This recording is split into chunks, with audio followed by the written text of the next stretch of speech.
This is Hear Her Women's Sports, the bi-weekly podcast about female athletes and women in sports. This is Elizabeth Emery, your host and former professional cyclist.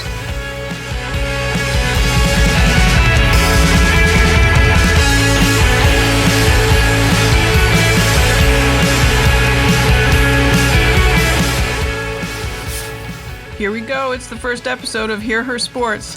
I got to send a huge thank you to Ruth Coffey for agreeing to come to the studio to tape the first episode of the podcast. She was extremely gracious and generous as we worked things out. In her lovely Irish accent, Ruth, who recently competed in her first Boston Marathon, discussed her training, involvement with America's scores, and energy alignment. Definitely listen to the end of the interview because her words about standing on a marathon start line are moving and wise. Well, to most people, I'm Ruth, but to family and friends, I'm Ruthie, so either one is fine. Very good. And tell me a little bit about your running and how you got started. Okay. Well, I wasn't always a runner. I was always very active. I think in Ireland, where I grew up, you were just normally active as part of your everyday. We walked and cycled everywhere. We certainly weren't a car-based culture by any means. So I was always used to be very active. I had done a lot of ballet, had done gymnastics growing up, and then ended up doing ballet full-time for a while. When I went back to college in Ireland, after leaving the ballet company, I had been very active, just walking and biking everywhere again. When I came to the States, it was a big change coming to Cleveland because we were in the car all the time. And I missed that and ended up just getting a pair of running shoes just to try to get a bit more active because I missed that natural part of my day. And definitely started off very slowly, but had the bug at that point and fell in love with it. Right away?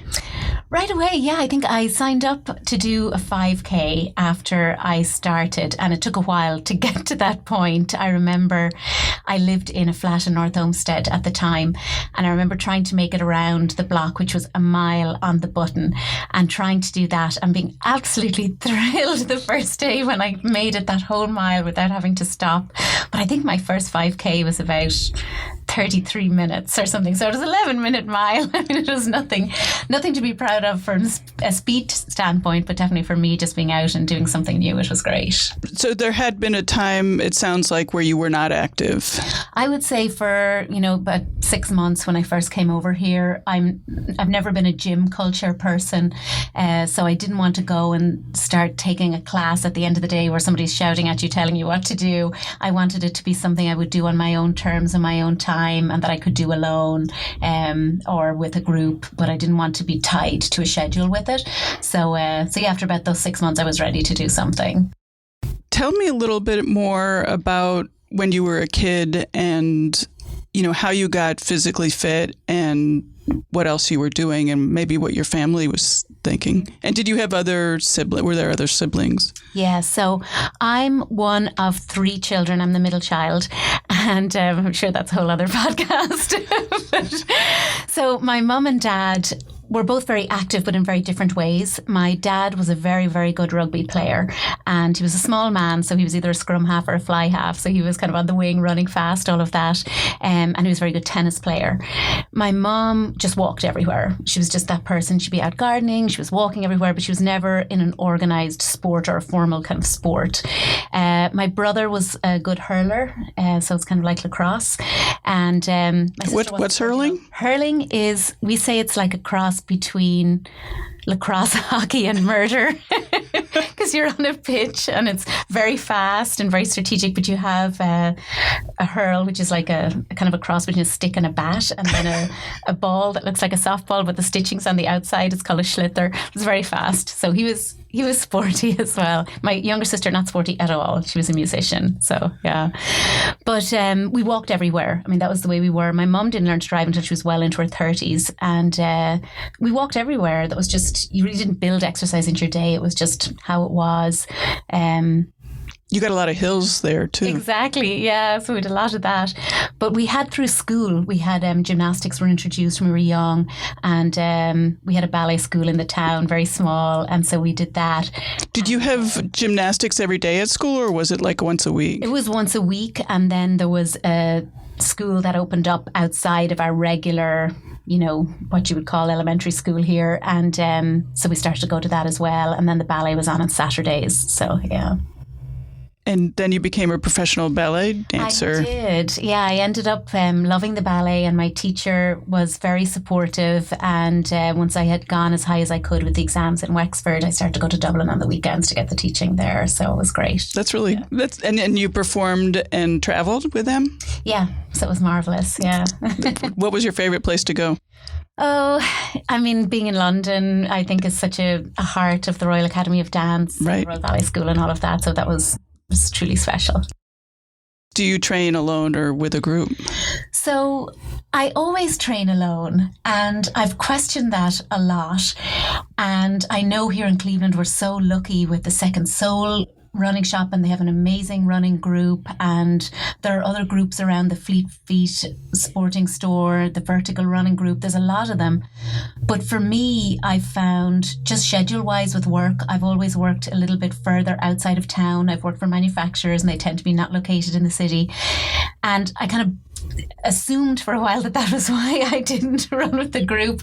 But I think as I know myself better as I get older, I kind of like being able to just go when I want, run the pace that I want. If I want to push it one day, if I want to be alone one day.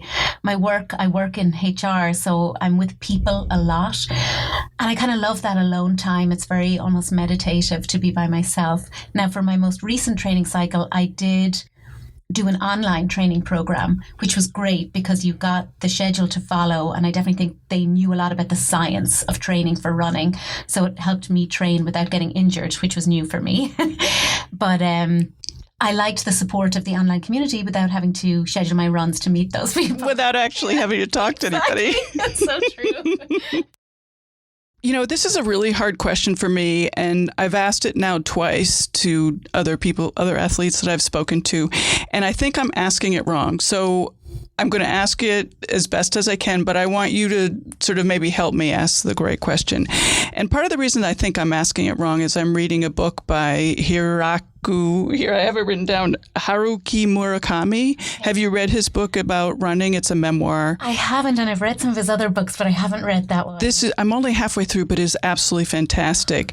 But one of the things that he says is every time I tell people that I run, they ask me this question, which is a question I've been asking, which is, what do you think about when you run? And when I'm asking that question, I don't mean think like, oh, I'm thinking about my shopping list. It's sort of like, you're out there by yourself for so long.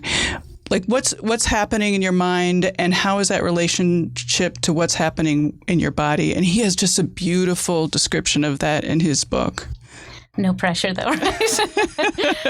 I think when I first started running, my thoughts about what I was doing, about the space I was in, about who I was when I ran, about my movement in the world at that time was a lot more conscious and deliberate. I think the more it kind of moved from the front of my brain to the back of my brain in terms of what I was physically doing and being aware of how I felt while I was running, it became more of a ritual. And to me, it's almost meditative. It's the only way I can describe it. I'm not somebody who's constantly checking in with their form or their gait or anything like that.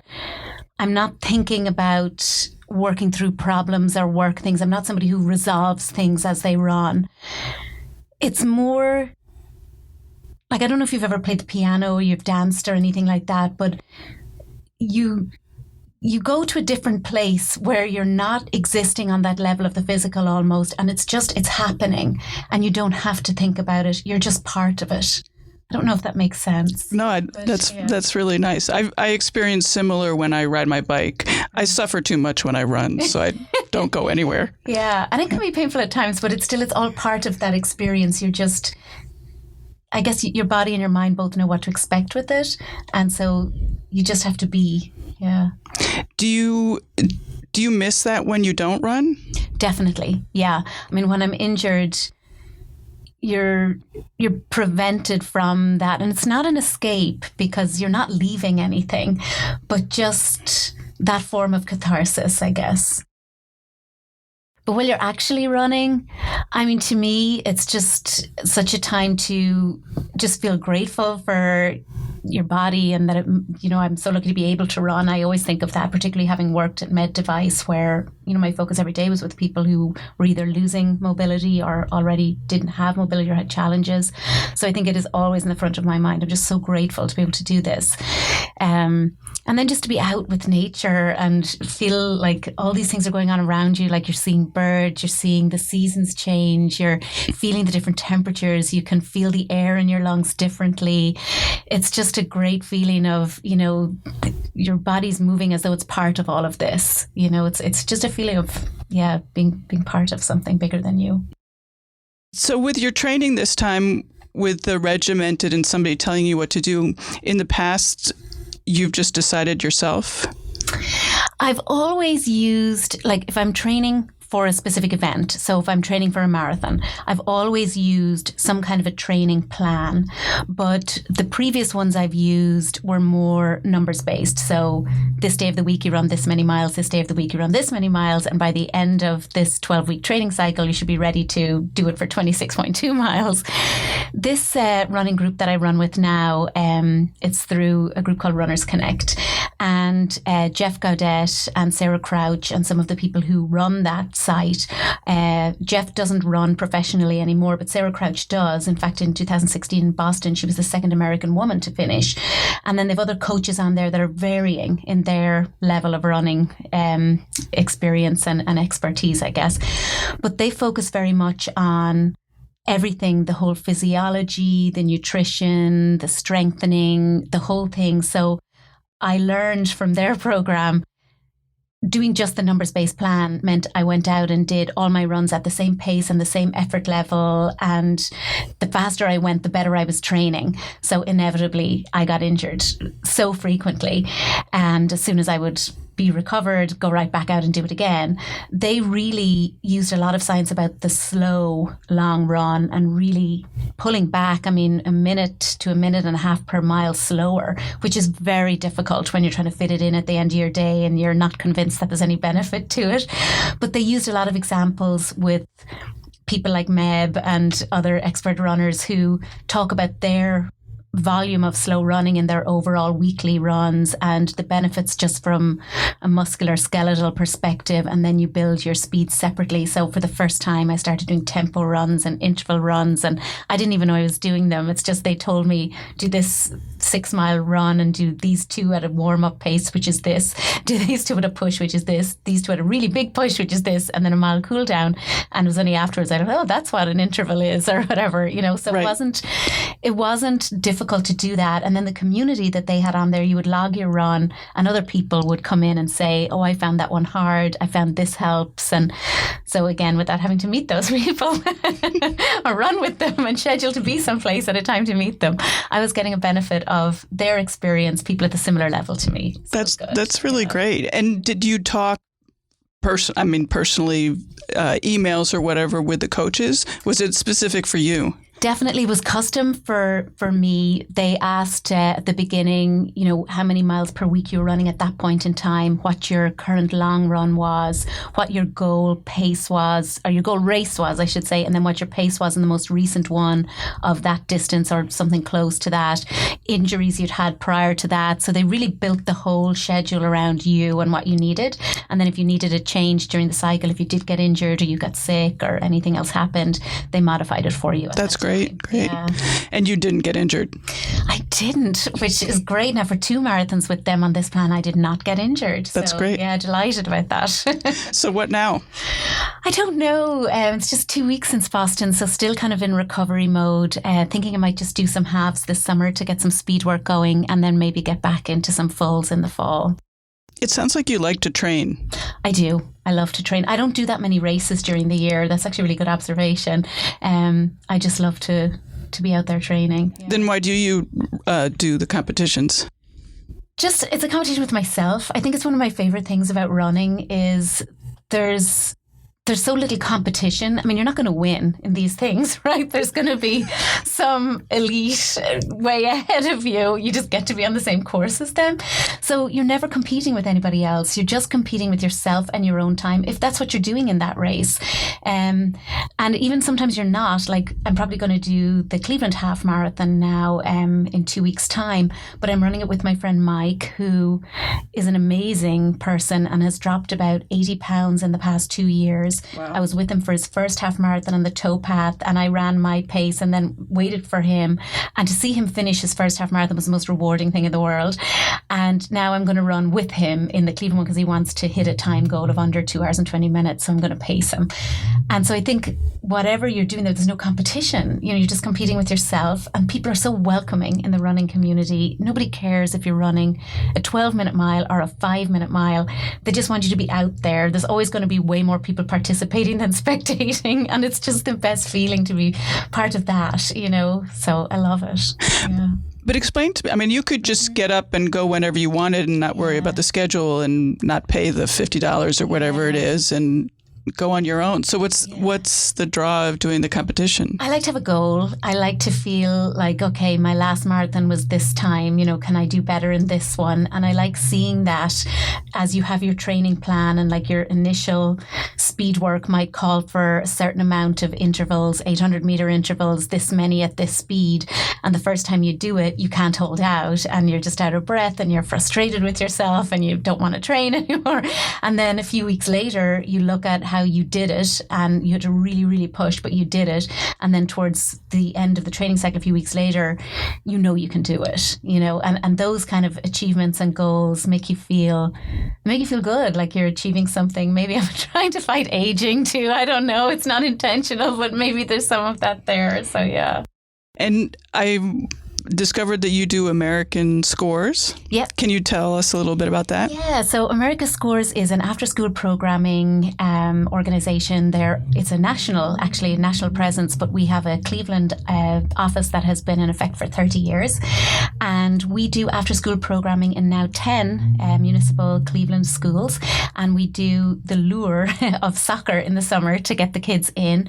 And we do leagues between the various schools and transport the kids to get there and provide them with their uniforms and coaching and all of that. And then in the non-good weather months, we do creative writing with them and poetry and try to help them express themselves and learn how to talk about what they're thinking about and find positive ways to communicate with one another. So that's it. And are you involved on a daily basis with that or a weekly basis? I'm the board chair, so I would say weekly definitely. And then it's a very hands-on board. So yeah, there's not a week goes by when there's not something we're doing with America Scores. It's both women or girls and boys that get involved? Girls and boys. And do you see any difference between what happens with the girls and the boys, you know, being involved with the poetry and with the soccer?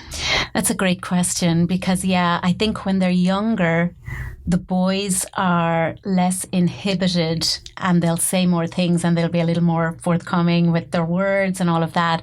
As they get older, it shifts and the girls become a little more introspective and want to write about things, and the boys become less into expressing things. So they still all love the soccer the whole way through, but Well, that's good. In the that's writing, good. It's different. Yeah. And has it been easy to transport the kids? I know that Yeah, no, it hasn't. We have a lot of reliance on the coaches, on the teachers. The teachers in the Cleveland Municipal School District are amazing, and they do this on a voluntary basis for a small stipend.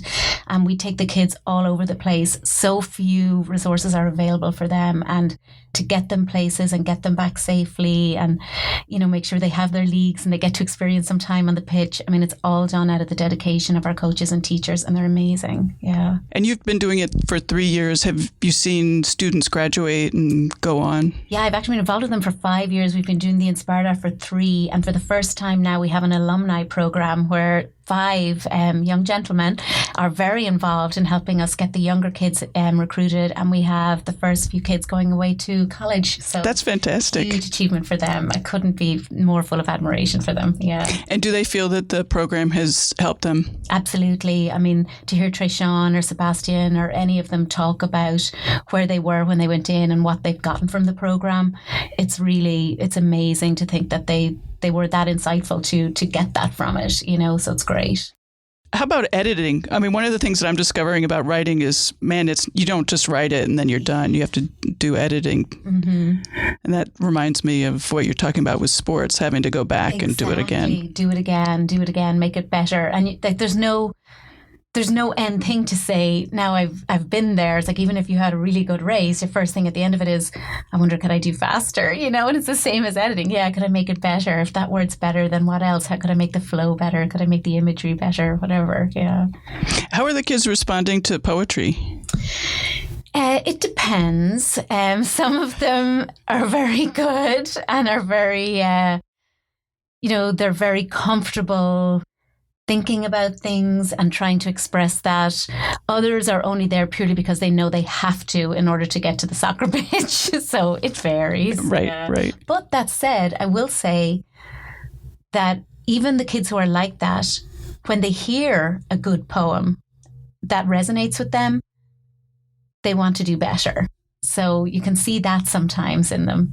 Not in all of them, but in some of them. Yeah. And do the same kids come back year after year? Yes. I bet that helps a lot. It does. And you see their siblings as well. So, right. And the parents even, we like to involve, where parents are available, we like to get them involved as much as possible. Yeah. Do you think that your success in sports relates to your success as a businesswoman? I definitely think that there's some people who are just naturally, I think their body responds to their brain better, or whatever, that link is better, and you're just lucky if that happens.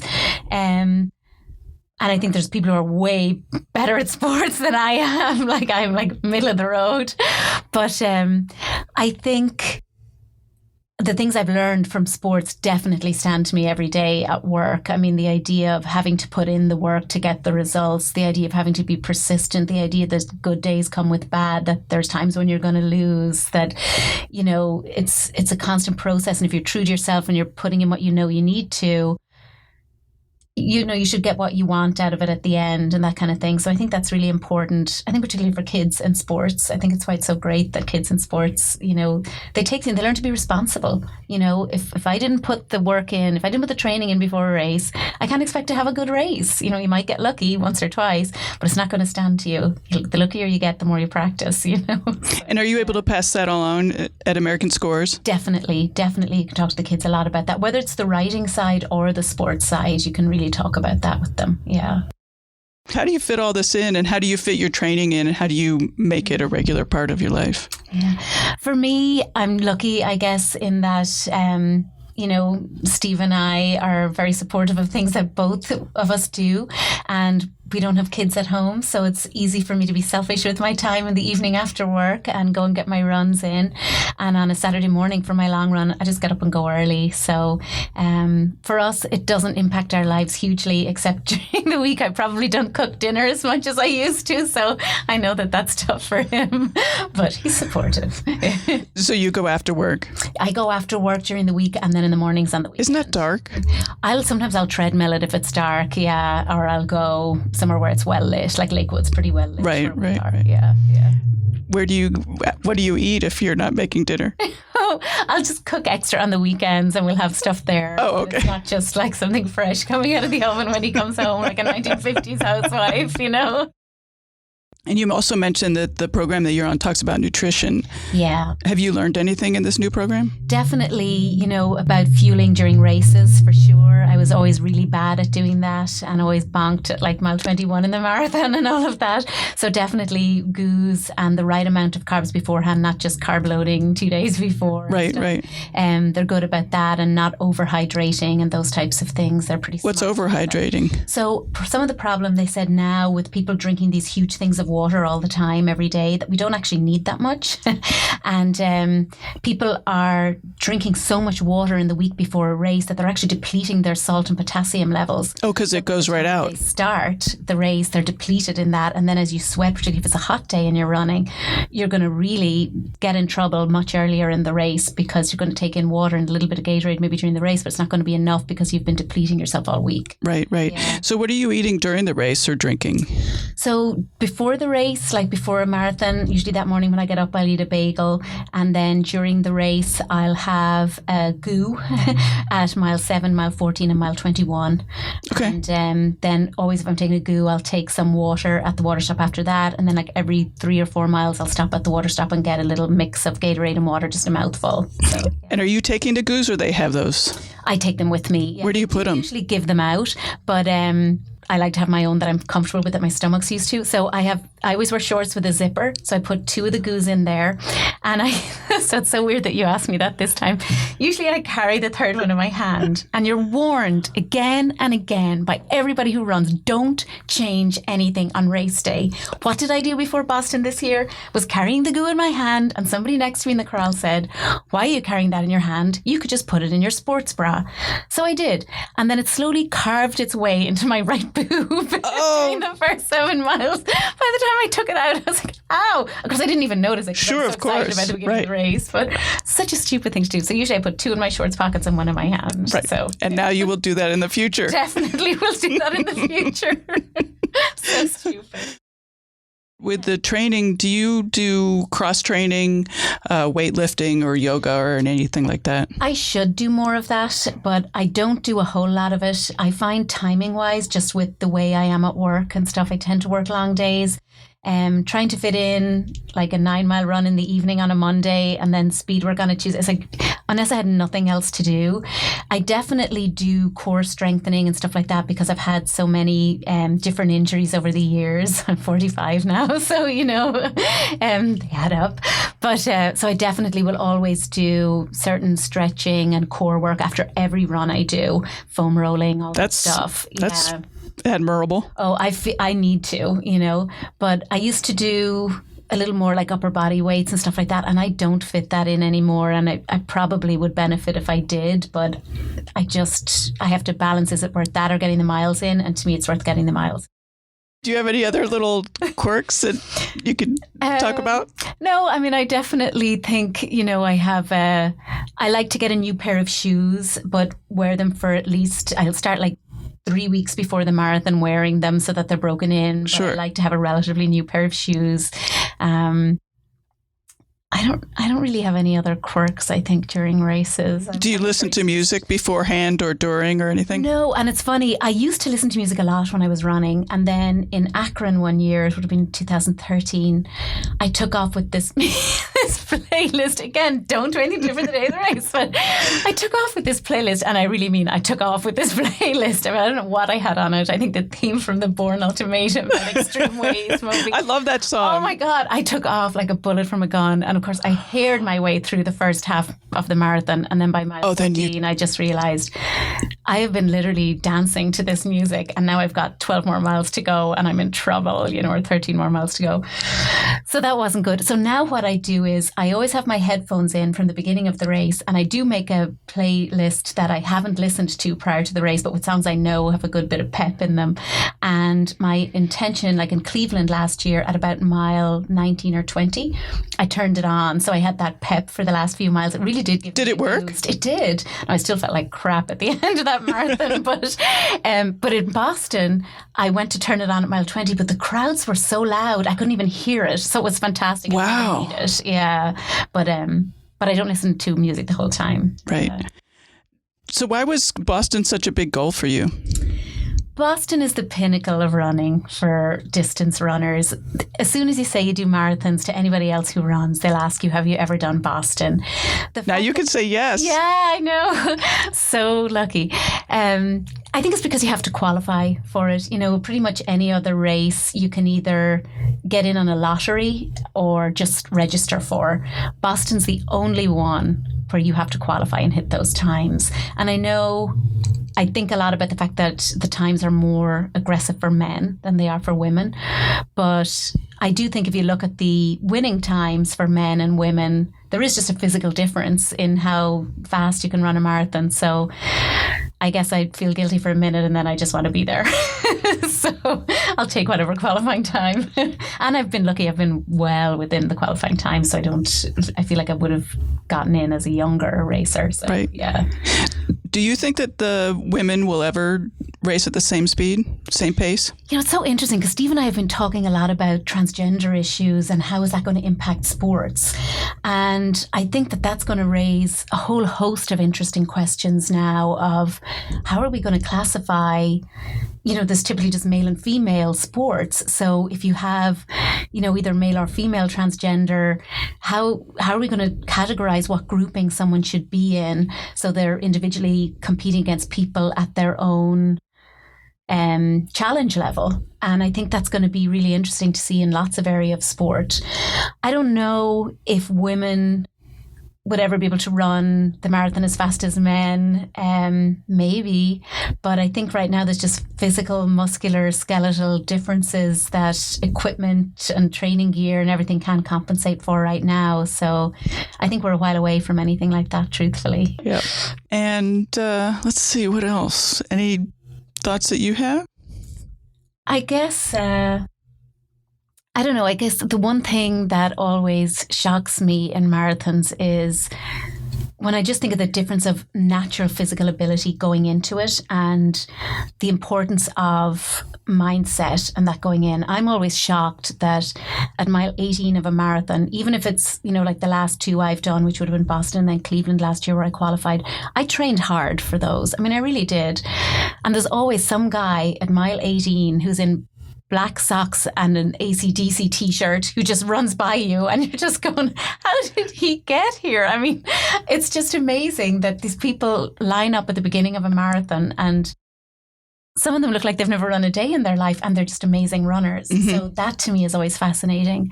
I think the other thing I love about marathons is when you line up at that start line, and I'll get emotional now even talking about it, there's no one who goes through training for a marathon that hasn't gone through some kind of change during it, a life change, an expectation of themselves change, a loss of something either related to running or not.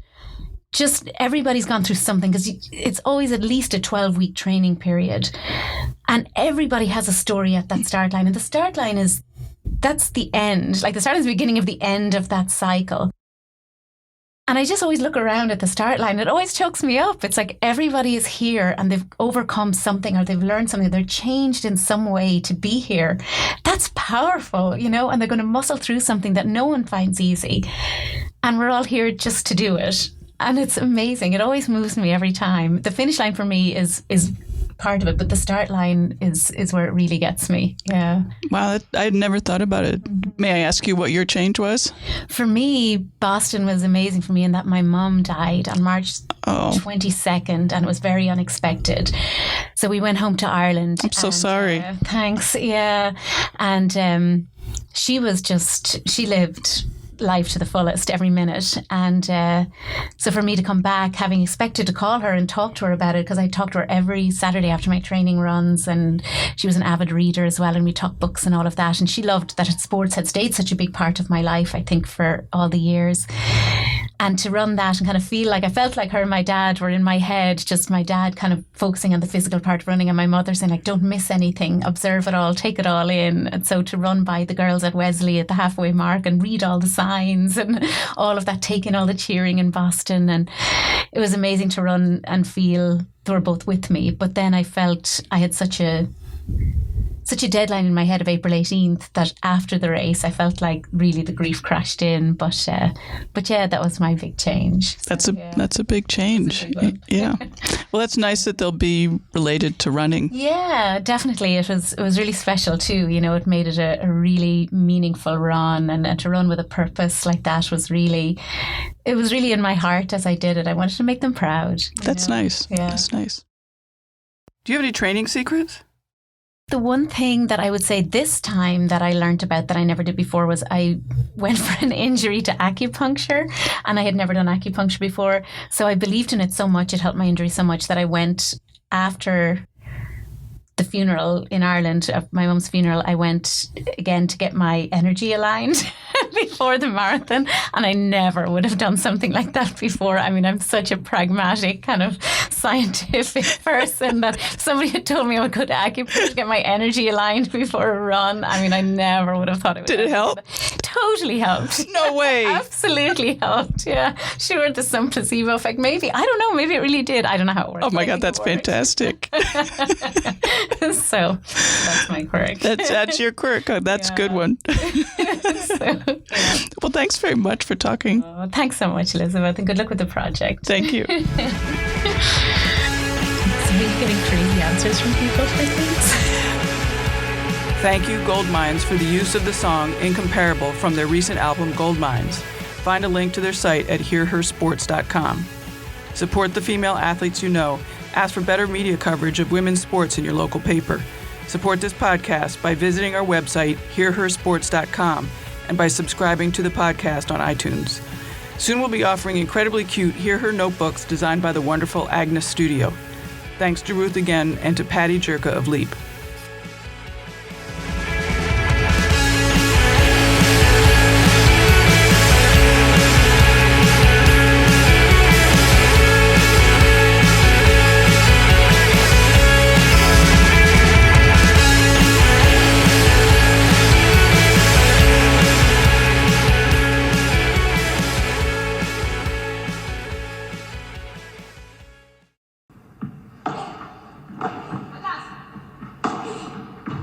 Hey there, and welcome to the Joy of Paddle podcast, hosted by me, Minter Dial, a veteran of the paddle tennis world, and sponsored by Paddle 1969.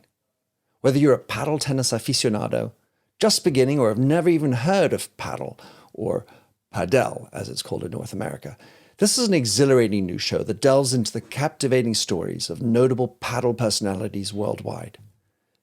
In its inaugural season, you'll be treated to exclusive anecdotes, valuable tips, life lessons, and humorous moments shared by esteemed professional paddle players, industry insiders, and passionate paddle enthusiasts.